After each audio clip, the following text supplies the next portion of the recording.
So me and my ex started dating in high school and went through ups and downs through the relationship. As we are in high school, I found out he was cheating on me.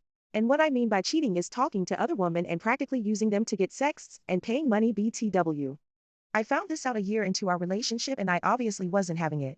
I confronted him and being in the young brain of high school, I took him back instead of breaking it off.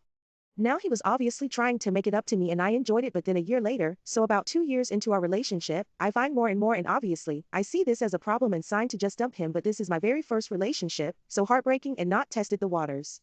The third year into our relationship was when we took a break because I found out he was sexting with his girl best friend and I already had suspicions, but I didn't too much about it because in our relationship, trust was a thin line from his end. And I've never been with anyone else. So we finally break off after I've moved away from school and found out the whole time I was gone, instead of checking in with me, he was checking in with another, acting as their boyfriend.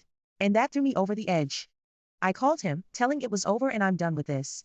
And he's asking on ways to make it up and I told him to tell his grandma, because his grandma actually liked me, that he cheated on me throughout our whole relationship of 5 years. And a little filler, my family really liked him. He was a really nice, kind guy. His family seemed to like me too, so we had a really good relationship and plans for the future. First everything here. But his father cheated on his mother and had 2 kids with the other woman while married to his mother. So I'm just thinking, like father, like son.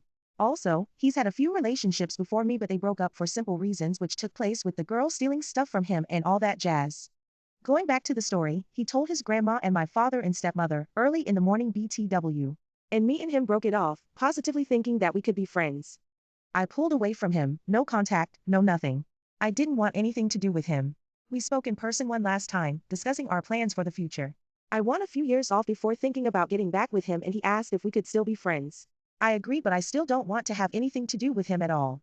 I felt embarrassed and used and still don't know how to feel about it other than I feel bad about how we broke up. I know that breakups aren't usually pretty, but this one continues to haunt me and I just want to know if I'm the asshole for how I ended/treated my last relationship.